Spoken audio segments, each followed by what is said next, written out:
Hey guys, in my previous video I did a deep dive explaining every single role and its purpose in the game in great detail. So now I left things out there on purpose to make the video as easy to understand as I possibly could.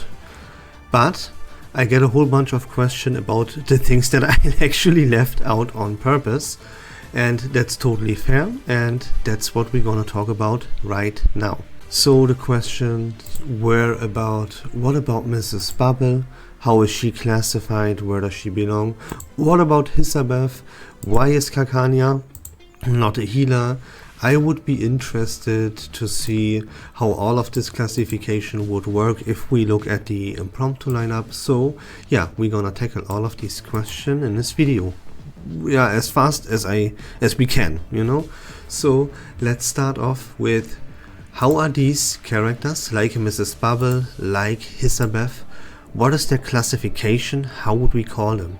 We refer to these characters as slot-ins. Why do we do that? That is because these characters, they don't have a spot in one of the meta teams, like top 5, top 6 teams in the game. These characters, they don't belong there as they are outclassed by other characters, or they simply don't fit the archetype. There are a few reasons why this could be the case. But those characters that we refer to as slot-ins, they are still very, very good individually, and they need to be considered and they need to be talked about. So let's dive a little bit deeper into this topic. Okay, let's talk about Mrs. Bubble here first, because she's a very, very good example. She has her team. She's played with Jay together in the burn archetype team. Let me call it like that because Jay is all about his burn mechanic. And now I still get the question of, how would I classify Mrs. Bubble? And people, again, even though I explained this in my previous video, they still ask the question how I would classify her, while the answer is very, very obvious and very, very simple. But they keep making the mistake of looking at the character as an individual. I made the perfect example in my previous video with Pickles. I explained exactly why in the follow-up team he's the sub DPS, even though that if you would look at Pickles as an individual character, you would come up with the conclusion that he is definitely 100% a support. And that's how you put him into the wrong role, because you have to look at the character in his preferred environment. You have to build a perfect team around the character and then look at what role, what purpose this character solves in his preferred environment, in the best team that you could possibly build around this character. And then you will very, very quickly realize that he's the sub DPS. Why? Because again, what is a sub DPS, as we call it? It is the character that complements your main DPS better than any other character would. Boom, there you know that Gio's the main DPS, Pickles benefits her better than anyone else. Boom, Pickles is the sub DPS. That's how you figure out what role a character belongs to, how a character is to be classified. And now you simply use this very simple example for Mrs. Bubble as well. And boom, you will figure out what role she is in. Some people think she's support, some people say she's a healer, right? No one even comes to the idea, gets the idea that she's the sub DPS, for God's sake. Why?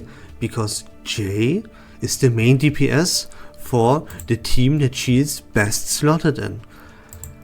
Why is she the sub DPS? Because she complements Jay better than any other character in the game. Boom. There you have it. There you know Mrs. Bubble is the sub DPS. She's not a healer because she doesn't heal. She's not a support, even though she shields, right? And yeah, she has like counter attack with Reposettis and all of this stuff. I call this Reposetti, excuse me, like counter attacks is what that means. So see, this is how you find out. Don't look at the character individually. I made, again, let me say this again. In yesterday's videos I said monkey see, monkey do, monkey see damage, monkey think sub DPS, and this is not true.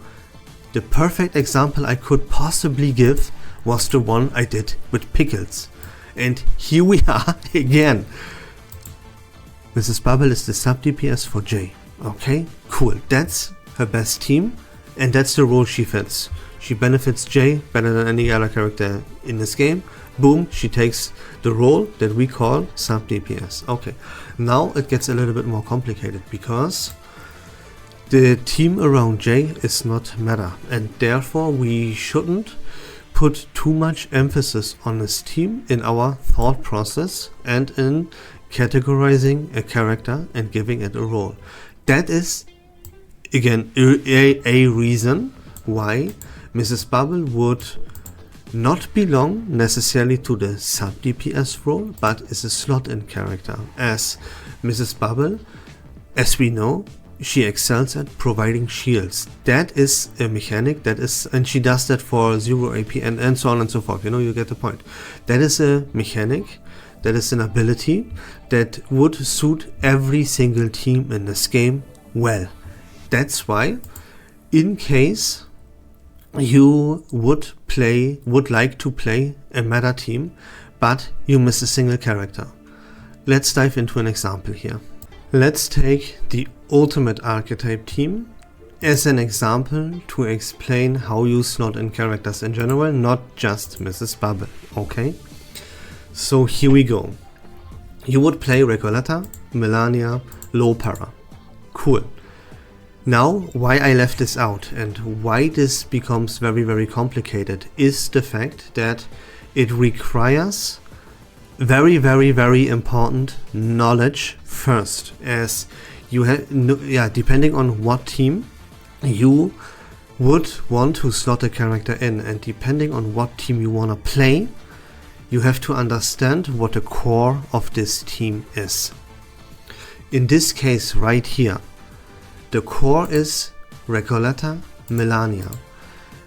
You could think this further and say Melania is the true core. If you don't have Melania, you would never ever play or even think about playing an ultimate archetype team. That is just what it is. Why is only Melania the core and not also Recoleta? That is because Melania is irreplaceable. No one does what Melania does, and Melania is like extremely important. It's pretty much unplayable. This team flushes down the drain without Melania, no matter what you do.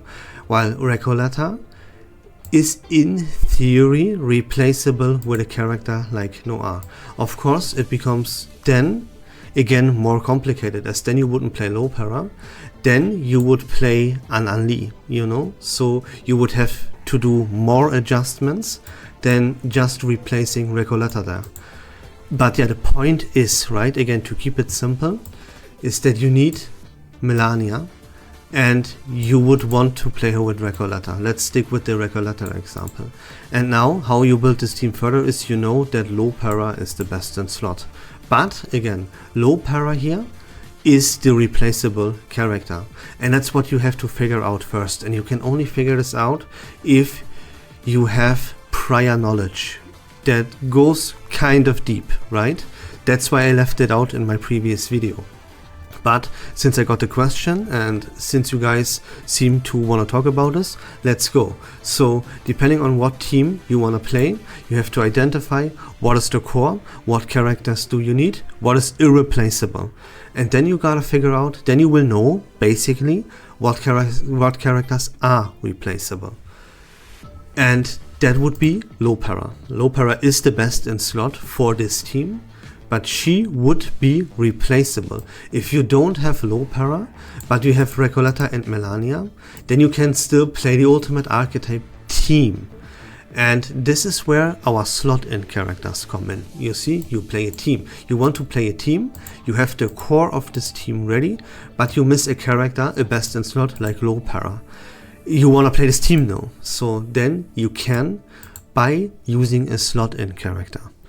Again, if you want to min-max this, it requires, again, additional knowledge, because maybe you don't want to just slot in any character that you have available, but you want this to be a very, very good slot in, the best slot in for that matter.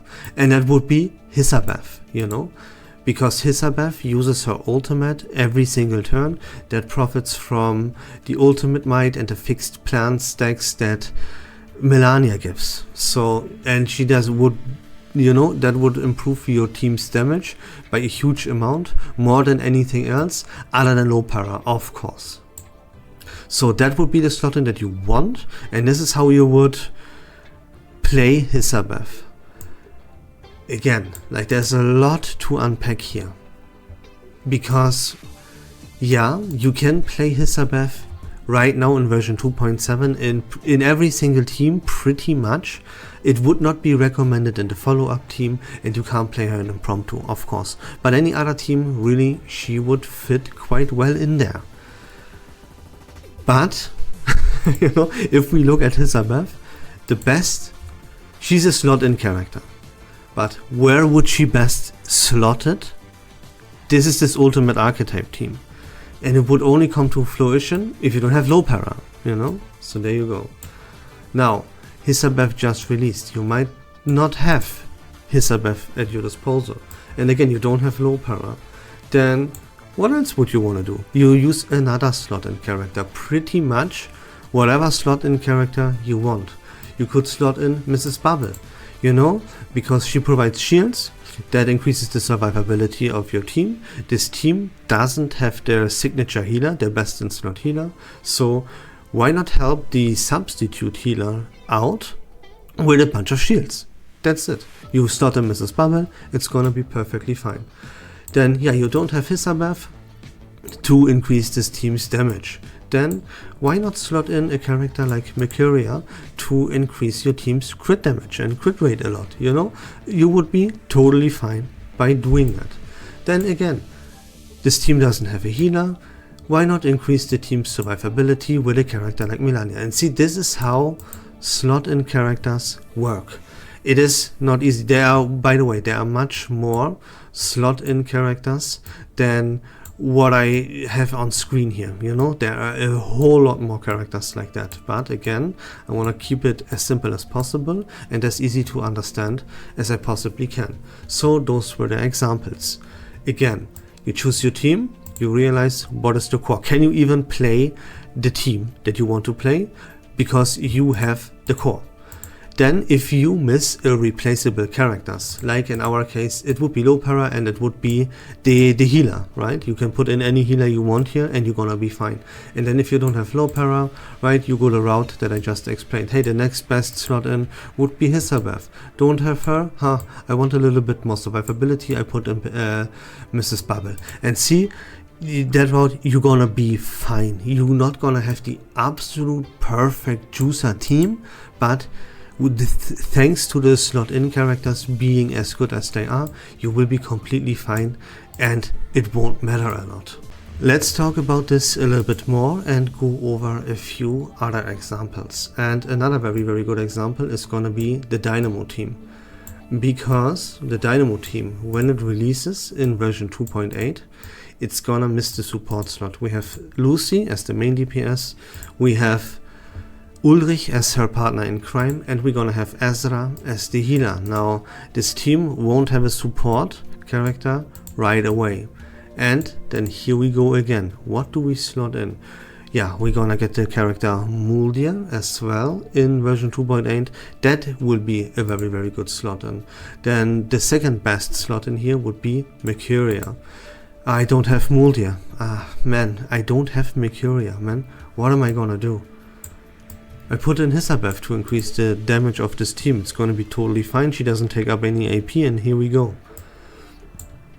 Oh, like Ezra in some content doesn't get the job done as my healer.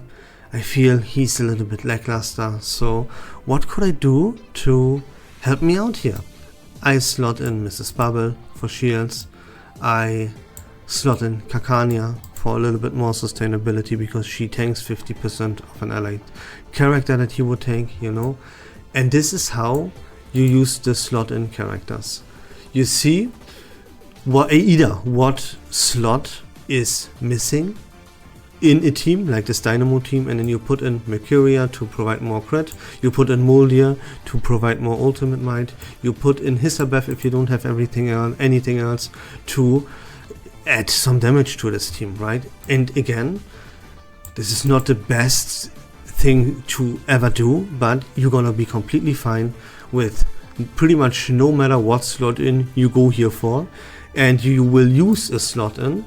The best one is Mercuria, by the way, and then you wait until a character that fills the support slot for the Dynamo team is released, and then you're gonna pull for this if you have at least 140 bunnies, the Unilogs, as that would 100% guarantee you the character even if you miss the first 50-50. And yeah, that's simply how you go, and this is how you use slot in characters. Now let's tackle the question around Kakania one more time and really quickly. Why is Kakania not a healer? That is because a healer is a character that excels at healing. The main reason, the core reason why you put a character from the healer role into your team is to heal your team. That is not the reason why you put Kakania into your team. You put Kakania into your team because of the ability to take 50% damage off from your allies. That is why you put Kakania into your team. Her healing, her buffing, and everything that she does is just a bonus. The reason why you put her in is the 50% damage taken off of your allies. And that's why Kakania is not a healer, because you wouldn't put her into your team for her healing. That's as easy as it is. That's why she's a slot in. You can also take this a little bit further. Look at her team. What is the best team that she belongs to? That's the poison team. Is she the healer there? No, that's Sotheby. Why? Because of the reason that I just explained. And there you go. Let me give you one more example before we talk a little bit about the Impromptu lineup.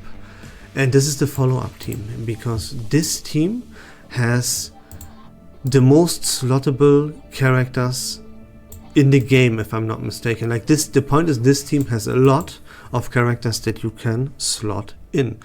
And it is different when it comes to identifying what the core of this team is, what the characters are that you need to even think about building this follow-up attack team.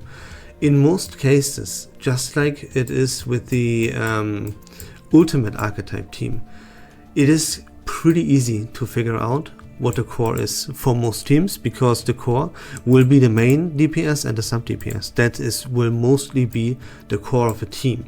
You know, Dynamo team, same story, and so on and so forth. But for the follow-up team, that is different. And this is again why I said you require prior knowledge. And this prior knowledge is extremely important, because otherwise you will misbuild your team and not see too much success. And in this case here, the core is Fatutu and Flutterpage, not the main or the sub DPS. It's Fatutu and Flutterpage. You just have to know that, you know. And now that means Geo and or Pickles would become replaceable. And then you look, what other characters are in this archetype? What characters could fill the main and the sub DPS slots? And as I said, like, we have a bunch of options here. You can, for example, use Liang Yue as your main DPS.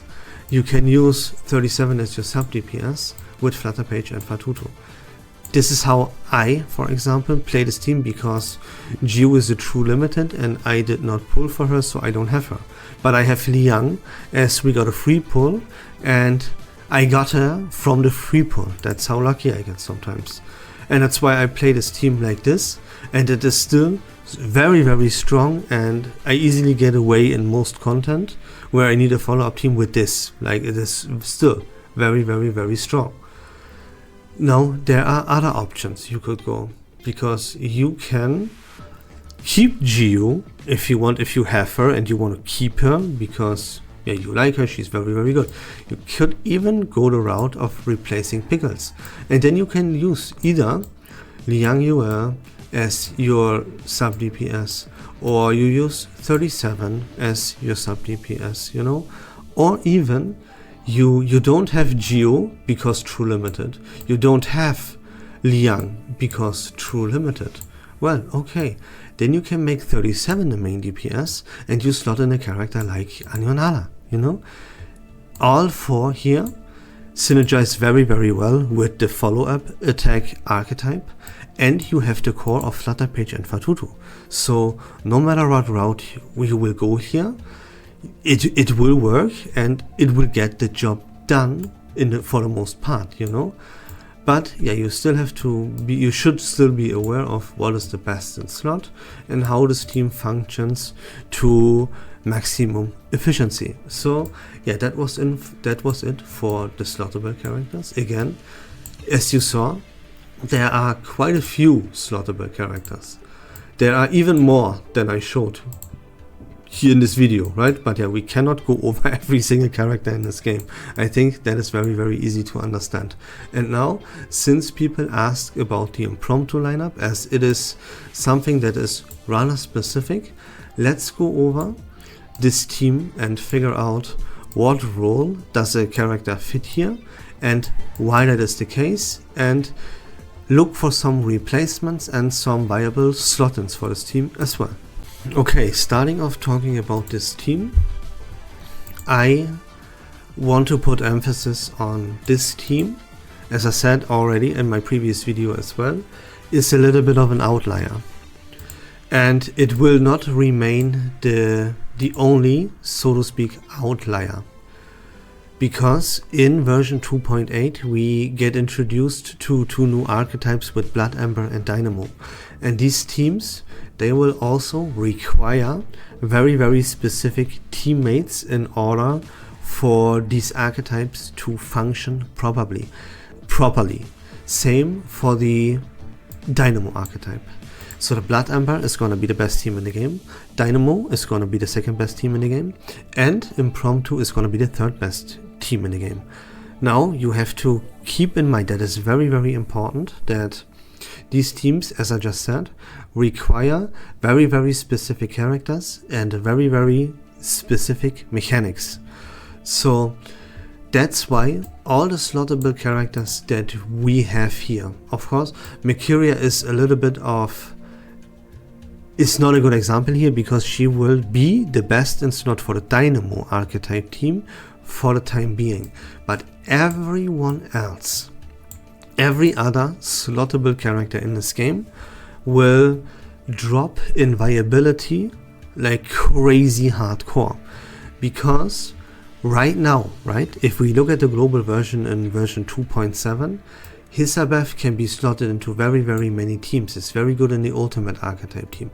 Mrs. Bubble can be slotted into pretty much every single team out there except for Impromptu. Okay, but this will not be as efficient in version 2.8 anymore as it is right now, because there are no characters that can be slotted into the Blood Ember team. There are no characters except for Mercuria that can be slotted, for the time being that is, can be slotted into the Dynamo archetype team, right? You should not play Hisabeth in the Dynamo archetype team. That is not going to be very, very efficient. You should not slot in Mrs. Bubble in there, you know? You need a character that provides stuff to the very specific mechanic of keeping the searching field alive and at level 3. So you need a character that produces Dynamo and funnels the Dynamo to keep this electric field alive. Same for the Blood Ember team. You want something that synergizes around the blood type mechanic and that increases the blood type and synergizes well around this max HP and all this very specific stuff, you know. Otherwise you will be inefficient, and that's why, like, all these characters like Akanya, like Mrs. Bubble, like Hisabeth, and so on and so forth, like Anionala, all of these slottable characters, they will lose a whole bunch of value because in version 2.8 they cannot be slotted into the top 3 teams anymore, and that hurts them. And that is different right now, you know. You can slot them into the top 2, top 3, top 4 teams, you know. The only exception here is this Impromptu lineup. But next version, in version 2.8, we will have 3 teams that behave like this Impromptu lineup, and that's why these slot-in characters lose a lot of value, and a lot of them even get flushed down the drain. Only Mercuria, only Mercuria stays viable for the time being.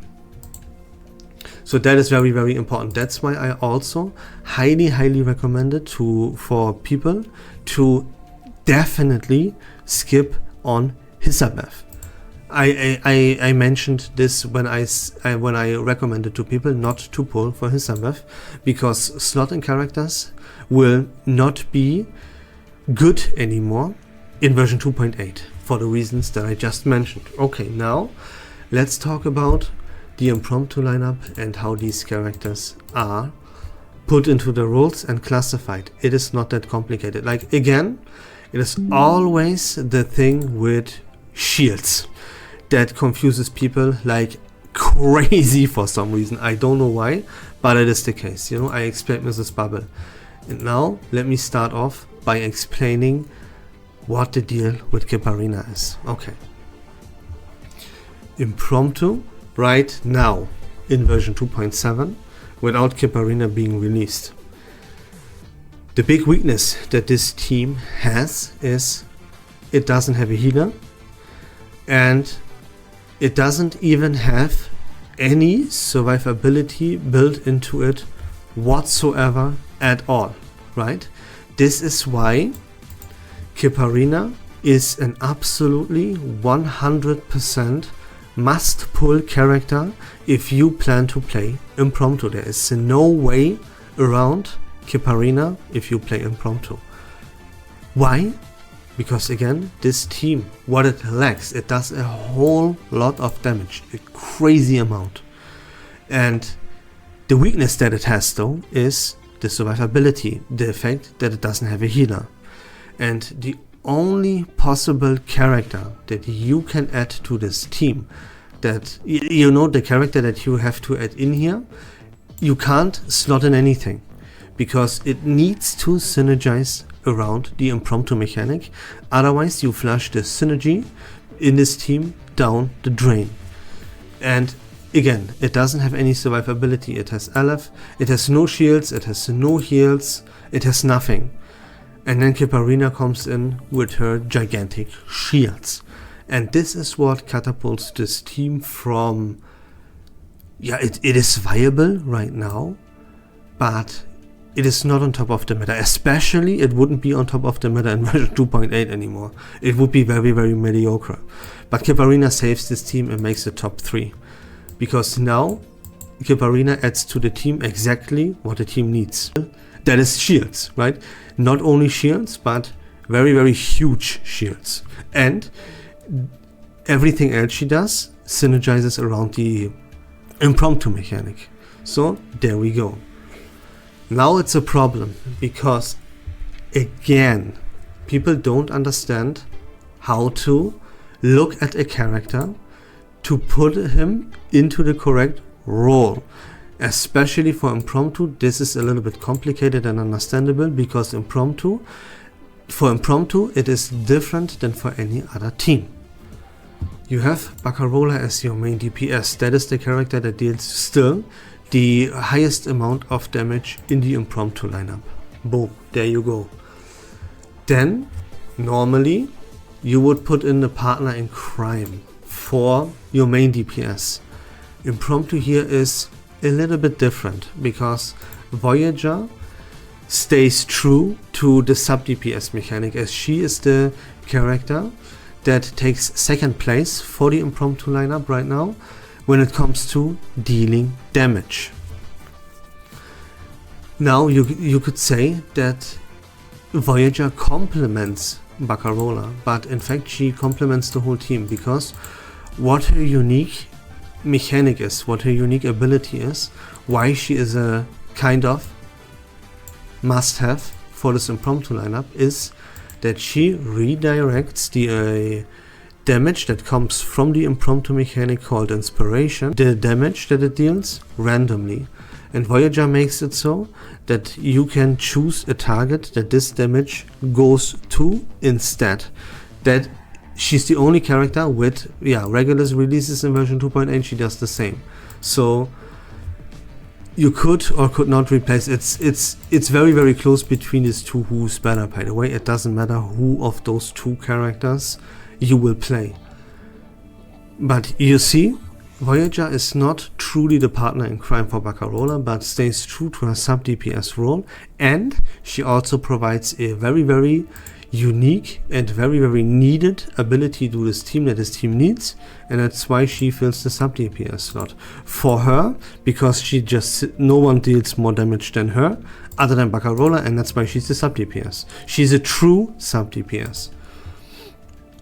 With, a little bit of an extra, very, very huge extra bonus with this redirection of damage through to her ultimate. Okay. Now,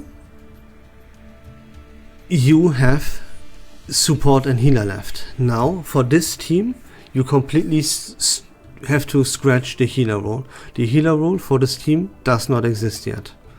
So, who's the support? Kiparina or Aleph? The answer is, spoiler alert, Aleph.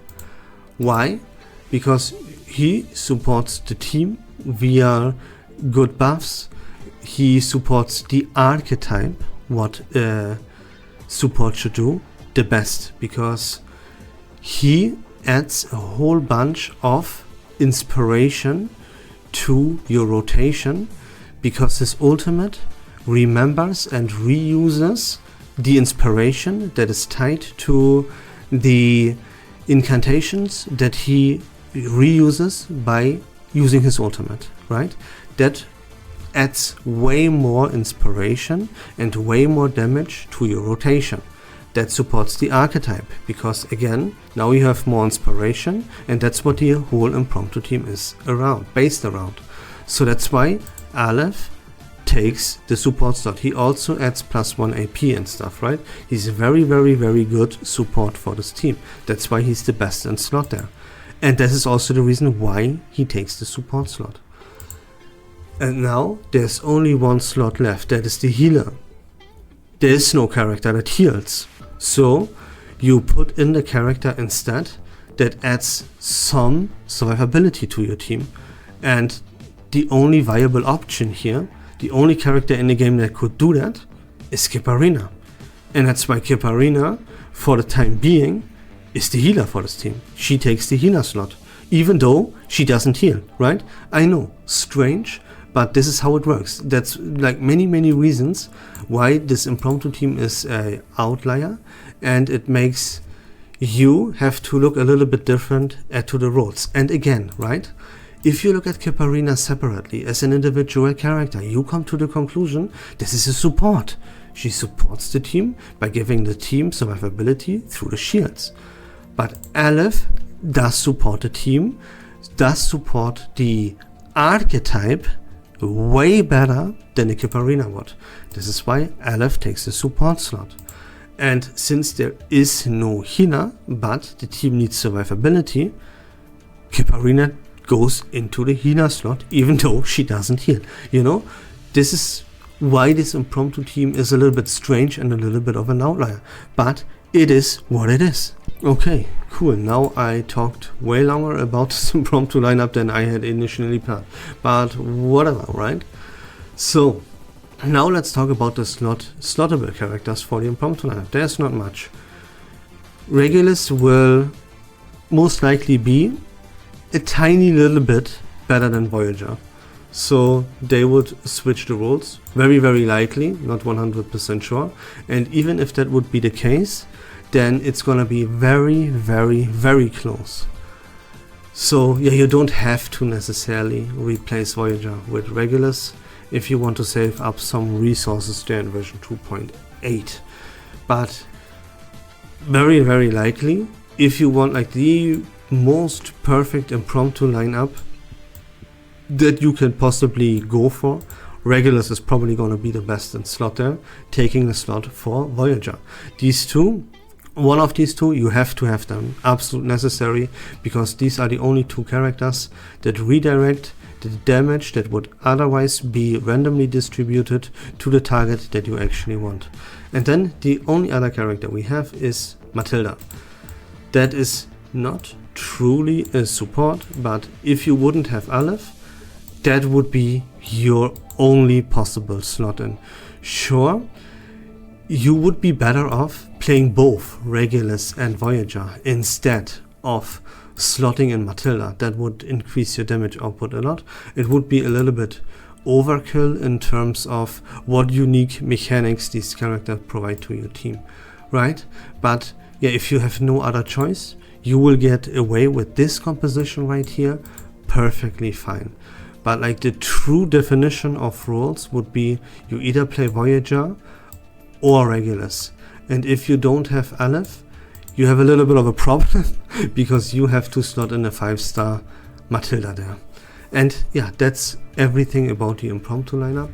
That was, I think, more than enough talk about slot in characters. And that's it for the video, guys. I hope that was fun and informative. If you like Reverse1999 content in general, please consider leaving a follow on my channel. I would really appreciate that. But until next time, take care of yourselves, have a great day, and we love this game.